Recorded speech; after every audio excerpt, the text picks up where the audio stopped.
everyone, this is Miss Ward. Tonight your notes are going to be on Motion in Two Dimensions, Concept 5, and this will be focusing on the non-horizontal projectiles. So non-horizontal projectiles exhibit behaviors such that of parabolas.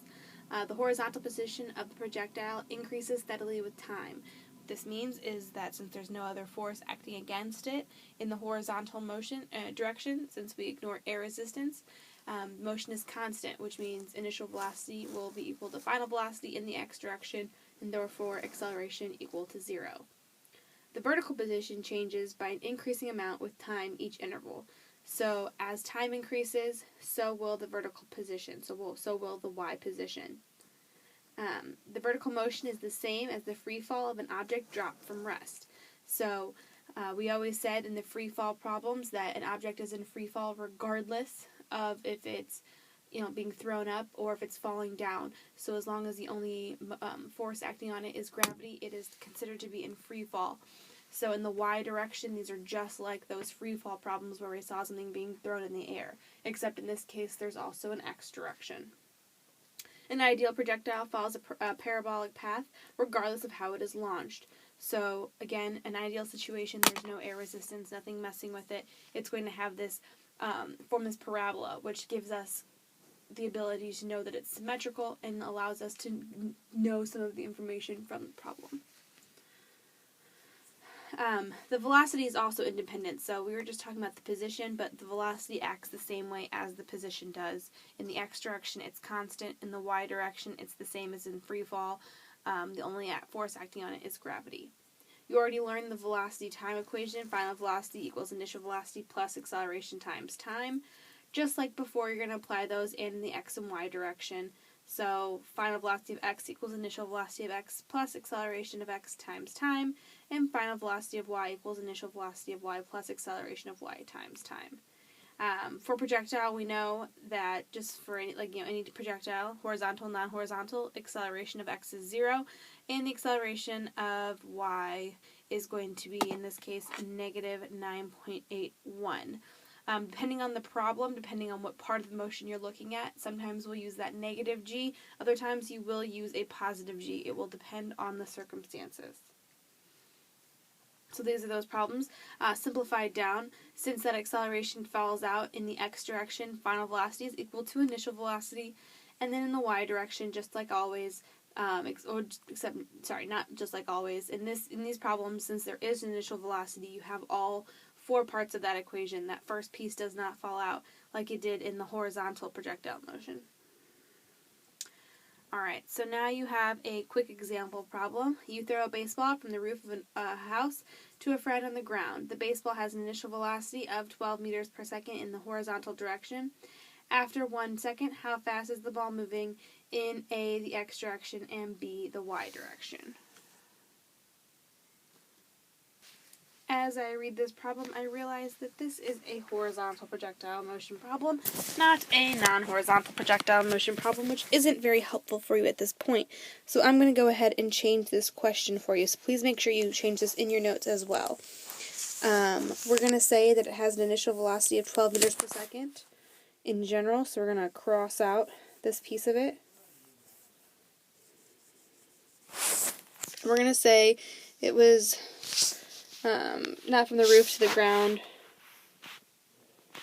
We're going to say you're on an even field, so from the ground. And we're going to say this happened at a 32-degree angle. And then the rest of it's still fine. After 1 second, how fast is the ball moving? Okay, so let's start by drawing what this problem looks like. Again, I changed it. I apologize for that. So we have the parabolic path that it's traveling. It's going this direction.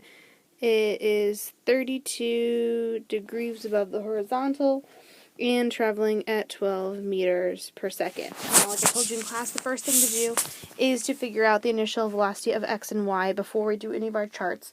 So if I draw my triangle, I know that this is 12. This is 32, here's my y, and here's my x.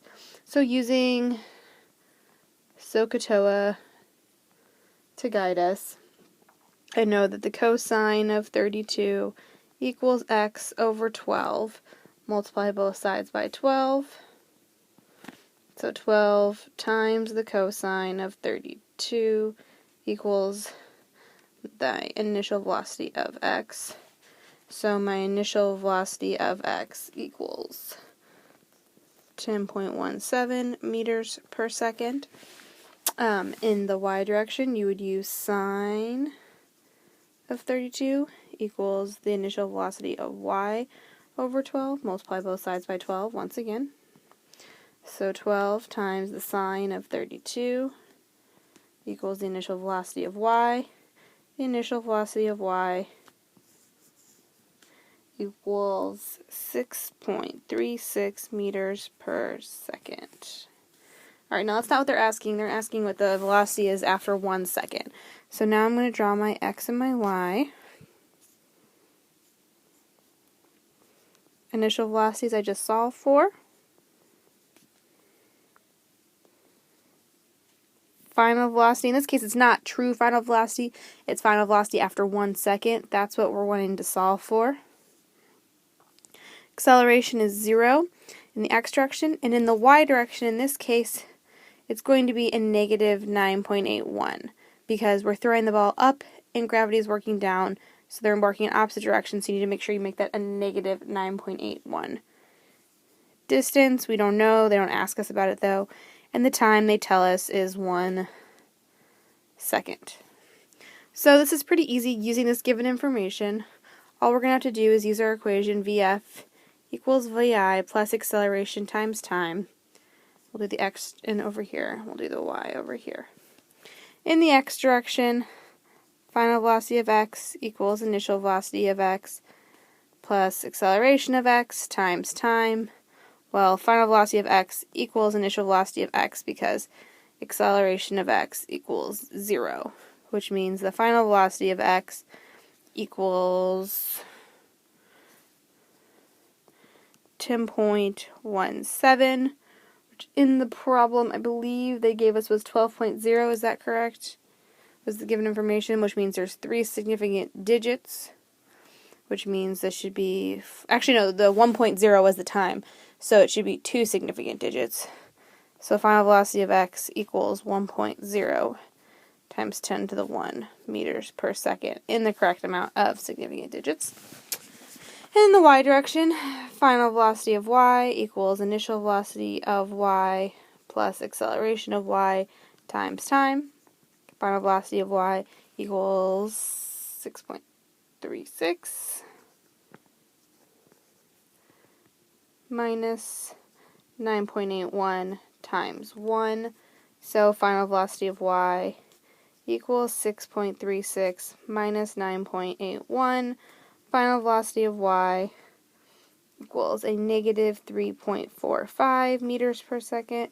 Again, rounded to significant figures, so final velocity of y equals a negative 3.5 meters per second. And what this tells us is this means the ball is on its way back down to the ground after 1 second. So it takes less than 1 second for it to reach the top of the parabola and continue downwards. That's what that negative tells us. It's traveling in the down direction.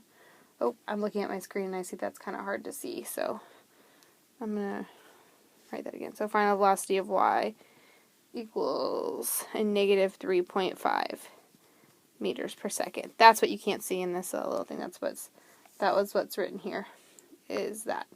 Alright. Make sure you go on, you do your whisk, and if you have any questions, please feel free to ask me tomorrow in class. Have a great night.